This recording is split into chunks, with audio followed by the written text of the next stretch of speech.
INEC pe PDP àwọn Wike sípàdé wọn kò pe tàwọn Mákindé o. Yóò ṣòro kí àjọ tó ń ṣètò ìdìbò INEC tó rí àlàyé gidi kan ṣe fún àwọn aráàlú pé àwọn kò mọ ẹwọ́ mẹsẹ̀ tàbí pé àwọn ò sí nínú ẹni tó ń dákún ìjà burúkú tó wà nínú ẹgbẹ́ òṣèlú People's Democratic Party ìyẹn PDP pẹ̀lú ohun tó wọ́n ṣe ní ọjọ́bọ̀ ọjọ́ àlàmísì tó kọjá yìí o ìyẹn tọ́sídẹ̀ẹ́ ọjọ́ 5 oṣù kejì ọdún 2026. Àwọn èèyàn ní ohun tí wọ́n ṣe náà àfi bí ìgbà pé ẹ̀yìn ẹgbẹ́ PDP tí Nyesom Wike ń fẹ́ jágbà mọ́ àwọn tó kù lọ́wọ́ làwọn wà tí wọ́n sì kọ̀yìn sí ẹgbẹ́ PDP tí àwọn tó dá ẹgbẹ́ sílẹ̀ èyí tí èrò púpọ̀ wà nínú ẹ̀ títí di àsìkò yìí. Ọ̀pọ̀ èèyàn ní ohun tí àwọn INEC ṣe náà yà lẹ́nu gan. Àwọn míì pàápàá ti sọ ìrètí nù nínú àjọ náà lórí ọ̀rọ̀ yìí torí wọ́n ní wọn ò hùwà bí òǹlàjà àfi bí ẹni tó ń dákúnjà tó wà nílẹ̀ ni. Níṣẹ́ lọmọ onílé fẹ́ wọlé tí INEC tilẹ̀kùn mọ́ kódà wọ́n láwọn ò mọ̀ wọ́n wá gbẹ̀yìn lọ sílẹ̀kùn ìkùlé sílẹ̀ fọ́mọ kíátíkà wọ́n ní kóun bá bẹ̀ wọlé ta ni ò wá ní fura pé INEC ti múra láti ta ilé onílé fún kíátíkà náà ni. Àwọn nìkan ni wọ́n lè ṣàlàyé ohun tó wà nídìí èyí o. Ní oṣù mẹ́ta ni INEC máa ń ṣèpàdé pẹ̀lú àwọn aṣáájú ẹgbẹ́ òṣèlú gbogbo ní Nàìjíríà. Ìpàdé kọ́tà àkọ́kọ́ tí wọ́n sì ṣe lọ́dún yìí ni wọ́n ṣe lọ́jọ́ tásídẹ̀ẹ́ náà níbi tí wọ́n ti bá àwọn olóṣèlú gbogbo sọ̀rọ̀ tí wọ́n sì ní kí àwọn náà sọ èrò ọkàn wọn nínú àwọn ètò tó wà níwájú wọn pàápàá lórí ọ̀nà tí wọn yóò gbé ìdìbò ọdún 2027 gbà. Níbi ìpàdé yìí ni INEC ti pé Alhaji Abdulrahman Muhammadi ẹni tí í ṣe alága PDP tàwọn Wike bẹ́ẹ̀ ni wọ́n pe akọ̀wé àdàmọ̀dì ẹgbẹ́ náà Samuel Anyanwu. Àwọn èèyàn ní tí a bá ti yọwọ́ àbòsí tàbí ìwà ọ̀dàlẹ̀ kò sẹ́nìkan tí yóò ní òun kò mọ̀ pé àwọn Nyesom Wike kọ́ ni wọ́n ní ẹgbẹ́ PDP. Pé tí a bá ti yọwọ́ àbòsí àti ìwà ọ̀dàlẹ̀ kò sẹ́nìkan tí yóò ní òun kò mọ̀ pé àwọn Wike fẹ́ bà PDP jẹ́ nítorí láti fààyè gba ẹgbẹ́ òṣèlú tí Wike ń ṣiṣẹ́ fún kó wọlé kí òun sì wà nípò mínísítà tí wọ́n fi í ṣe títí ìgbà tí ìjọba náà bá tó kó gbá wọlé ni. Wọ́n ní kò sẹ́nìkan tí yóò ní òun kò mọ̀ gbogbo ìyẹn. Bí gbogbo èèyàn ò bá sì mọ̀ kì í ṣe INEC tó ń ṣètò ìdìbò fúnra ẹ̀. Àwọn ló ṣàyẹ kí wọ́n mọ gbogbo ohun tó bá ń lọ ohun tó sì yẹ kí wọ́n mójútó nìyẹn. Gbogbo èèyàn ló wá yà lẹ́nu nígbà tí wọ́n rí alága PDP àwọn Wike yìí Muhammadi tó jókòó síwájú níbi ìpàdé náà. Nígbà tí wọ́n sì wo orí àga tó jókòó sí PDP National Chairman alága àpapọ̀ fún ẹgbẹ́ PDP ni wọ́n kọ síbẹ̀. Wọ́n wo ti Sam Anyanwu akọ̀wé àpapọ̀ fún ẹgbẹ́ PDP náà ni wọ́n kọ síbẹ̀. Àwọn èèyàn sì bẹ̀rẹ̀ sí sọ̀rọ̀ náà hẹ́lẹ́hẹ́lẹ́ láàrin ara wọn pé ta ló pè wọ́n kí ni wọ́n ń wá. Ohun tí wọ́n ṣe ń sọ bẹ́ẹ̀ ni pé Sam Anyanwu kì í ṣe akọ̀wé ẹgbẹ́ PDP mọ́. Fúnra ẹ̀ náà ló sọ bẹ́ẹ̀ pé òun kì í ṣe akọ̀wé ẹgbẹ́ náà mọ́. Ṣé láti ọdún 2023 ni wọ́n ti pẹjọ́ tó fi ń jà pé òun ní akọ̀wé ẹgbẹ́ yìí wọ́n sì gbọ́dọ̀ pé òun ní akọ̀wé ẹgbẹ́ náà dandan ni. Àmọ́ ní 20 oṣù kínní 2026 yìí àwọn Anyanwu lọ sílé ẹjọ́ wọ́n sì sọ fún adájọ́ pé àwọn ò ṣe ẹjọ́ náà mọ́. Ǹjẹ́ kí ló dé? Anyanwu ní àsìkò tó yẹ kí òun fi ṣe akọ̀wé ẹgbẹ́ òun ti kọjá pé láti inú oṣù kejìlá ọdún 2025 lásìkò òun ti tán gẹ́gẹ́ bí akọ̀wé PDP nítorí bẹ́ẹ̀ ni ẹjọ́ yìí kò ṣe wúlò mọ́. Níbo wá ní INEC yìí wà nígbà tí adájọ́ Muhammadu Umaru tó dájọ́ náà pé Anyanwu kì í ṣe akọ̀wé PDP o. Bẹ́ẹ̀ àwọn ìdájọ́ kan ti wà tẹ́lẹ̀ tí INEC kò tẹ̀lé o nítorí pé ẹjọ́ oríṣiríṣi ló wà níwájú àwọn adájọ́ oríṣiríṣi. Alága INEC Joash Amopitan pé pàdé àwọn igun méjèèjì ẹgbẹ́ PDP èyí tí Abdulrahman Muhammadi ń ṣe alága fún àti èyí tí Taminu Turaki ń ṣe alága ẹ̀ ní ọjọ́ 19 oṣù kejìlá ọdún 2025. Níbi ìpàdé yìí ni alága INEC ti sọ fáwọn igun méjèèjì pé àfi kí wọ́n lọ yanjú àwọn ẹjọ́ wọ̀nyí tó wà ní kóòtù o, torí àwọn ò ní lè ṣe ohunkóhun pẹ̀lú wọn àfi tí wọ́n bá yanjú àwọn ẹjọ́ náà. Wọ́n ní bí àwọn ẹjọ́ ìbẹ̀rẹ̀ ti wà nílé ẹjọ́ gíga, bẹ́ẹ̀ ni ẹjọ́ kòtẹ́milọ́rùn tún wà níbẹ̀, pé kí wọ́n mọ bí wọn yóò ti ṣe yanjú ọ̀rọ̀ náà kí àwọn lè mọ àwọn tí àwọn yóò máa bá ṣe nínú wọn.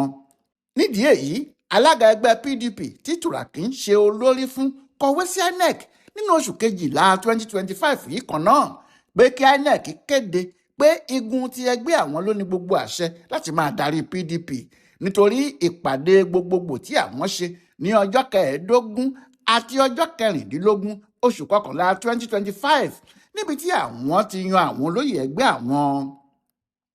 Wọ́n ní kí INEC fọwọ́ sí gbogbo àwọn olóyè ẹgbẹ́ tí àwọn yàn náà kí àwọn lè máa bá iṣẹ́ lọ. INEC fèsì padà pé ọ̀rọ̀ náà ò ṣeé ṣe bẹ́ẹ̀. Akọ̀wé INEC fúnra ẹ̀ Rose Oriaria-Anthony ló fọwọ́ sí ìwé náà. Ó ní kò sí bí INEC ṣe fẹ́ fọwọ́ sáwọn olóyè tí wọ́n yàn yìí nítorí àwọn ọ̀rọ̀ náà wà nílé ẹjọ́. Bí ilé ẹjọ́ kò bá sì tí ì dá gbogbo ẹjọ́ yìí pátá tàbí kí àwọn tí wọ́n ní í jáwọ́ níbẹ̀, kò sóhun tí àwọn lè ṣe sí i. Wọ́n sọ̀rọ̀ àwọn ẹjọ́ tó wà níbàdàn, wọ́n sọ tàwọn tó wà ní Àbújá, pàápàá àwọn ẹjọ́ tó ní wọn ò gbọ́dọ̀ ṣe ìpàdé gbogbogbò tí wọ́n ṣe níbàdàn náà àti àwọn tó sọ pé kí wọ́n ṣe é. INEC ní ohun tí àwọn ṣe ní kí wọ́n tètè parí àwọn ẹjọ́ yìí rèé, torí tí wọ́n bá parí ẹjọ́ náà ni wọn yóò fi lè bá wọn ṣe. Ohun tó ṣe wá ya àwọn èèyàn lẹ́nu tó sì fi hàn pé àfàìmọ̀ ní àbòsí kò sí nídìí ọ̀rọ̀ INEC ni nígbà tí wọ́n wá pe àwọn èèyàn Wike sípàdé wọn tí wọ́n ṣe. Lóòótọ́ wọ́n ní ẹjọ́ tí wọ́n dá níbàdàn làwọn gùn lé pé ẹjọ́ tí wọ́n dá ní ọjọ́ Ẹtì Friday 30 oṣù kínní tó kọjá yìí ni àwọn tẹ̀lé tí àwọn fi pe àwọn ayáhùn. Àmọ́ àwọn èèyàn ní nítorí pé ìdájọ́ náà jẹ́ èyí tó tẹ̀ sí ọ̀dọ̀ àwọn Wike ní INEC ṣe ohun tí wọ́n ṣe tí wọ́n sì sọ pé àwọn gùn lé. Bẹ́ẹ̀ nítòdodo ṣe bí 30 oṣù kínní ni wọ́n dájọ́ tí INEC ní àwọn gùn lé yìí. Kí ló dé tí wọn kò tẹ̀lé èyí tí wọ́n ti dá ní 20 oṣù yìí kan náà, èyí tó sọ pé kì í ṣe ayáhùn ni akọ̀wé PDP nítorí àsìkò tó yẹ kó lò nípò náà ti tán ó sì ti kọjá lọ, kì í sì ṣe akọ̀wé ẹgbẹ́ náà mọ́. Níbi tí àwọn èèyàn ti ń sọ pé kò sí ọṣẹ tí INEC yóò fi wẹ̀ ẹ́ mọ́ báyìí pé àwọn ò lọ́wọ́ sí ohun tó ń ṣẹlẹ̀ nínú PDP nìyẹn, tí wọ́n sì fi ara wọn hàn bí ẹni tó wà lẹ́yìn Wike àti gbogbo ohun tó ń ṣe.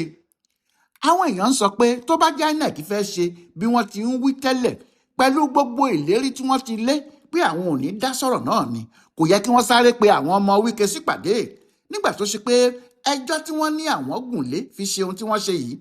Àwọn tọ́rọ̀ kàn ti pe ẹjọ́ kòtẹ́milọ́rùn, bẹ́ẹ̀ ni wọ́n ti béèrè fún àṣẹ pé ẹnikẹ́ni kò gbọ́dọ̀ lo ẹjọ́ tí wọ́n dá níbàdàn yìí títí tí ilé ẹjọ́ kòtẹ́milọ́rùn yóò fi dá ẹjọ́ tiẹ̀. INEC tó ti wá ń dúró láti ọjọ́ yìí wá nígbà tí ẹjọ́ oríṣiríṣi ń tako àwọn èèyàn Wike, kí ló wá ń kọ́ wọn lójú báyìí tí wọ́n fi sáré tẹ̀lé PDP tàwọn Wike lọ. Ohun tó mú kí àwọn PDP tó jẹ́ ti àwọn Mákindé, ìyẹn èyí tí Tamiu Turaki ń ṣe alága ẹ̀ faraya pẹ̀rẹ̀pẹ̀rẹ̀ nìyẹn. Àwọn náà béèrè ìdí tí INEC yóò fi pe àwọn ẹgbẹ́ ti Wike sípàdé nígbà tó jẹ́ gbogbo ohun tó ń lọ pátá àti gbogbo ohun tí àwọn ń ṣe làwọn ń sọ fún wọn, tí àwọn náà sì mọ̀ lọ́kàn ara wọn pé ogunlọ́gọ̀ àwọn ọmọ ẹgbẹ́ PDP kò sí lẹ́yìn àwọn Wike àti pé ẹgbẹ́ náà yóò wọlẹ̀ tí ilé ẹjọ́ kankan bá fi tipátipá gba ẹgbẹ́ náà fún àwọn Wike ni. Àwọn ẹgbẹ́ Turaki yìí tún ṣàlàyé gbogbo ẹjọ́ tí àwọn ti pè àti ìlànà tí àwọn tọ̀ láti ṣètò ìpàdé gbogbogbò tí àwọn fi yan àwọn olóyè ẹgbẹ́ àwọn. Bẹ́ẹ̀ ni kò tún sí ẹnìkankan tó ti tún ṣe irú ìpàdé bẹ́ẹ̀. Wọ́n ní bí àwọn ti ṣe ìpàdé àwọn bàbá ìsàlẹ̀ ẹgbẹ́ ni àwọn ṣe ìpàdé ìgbìmọ̀ apàṣẹ ẹgbẹ́ tí àwọn ṣe ìpàdé àwọn àgbààgbà ẹgbẹ́ kí àwọn tó ṣẹ̀ṣẹ̀ wá ṣèpàdé gbogbogbò àwọn. Àwọn Turaki ní ó yà wọ́n lẹ́nu pé àwọn tí àwọn ti lé dànù nínú ẹgbẹ́ PDP ní INEC wá ń fà mọ́ra bí ọmọ ọ̀dọ̀ rere níwájú wọn. Wọ́n ní ọ̀rọ̀ náà dùn àwọn, ṣùgbọ́n àwọn ò ní gbà o. Àwọn ò ní gbà kó jẹ́ INEC ni yóò yan alága àti ìgbìmọ̀ apàṣẹ fún ẹgbẹ́ àwọn. Àwọn làwọn yóò yan àwọn olórí àwọn fúnra wọn. Dájúdájú kò sí kí ọ̀rọ̀ yìí má bí wàhálà gidi, nítorí kò jọ pé ìgbésẹ̀ tí INEC gbé yìí tún nǹkan ṣe, ó dá nǹkan rú ni. àwọn míì ti dúró ṣá o, wọ́n ní kí àwọn tó ń pariwo ìyé pariwo pé eléèkú ló lọ́bẹ, pé agbára tí Nyesom Wike ń lò láti inú àṣọrọ̀ ọ̀kùn lágbára ọ̀hún ti ń wá. Wọ́n sì ti lo agbára náà débì kan, débi pé PDP kò ní lè gbérí mọ́ láé.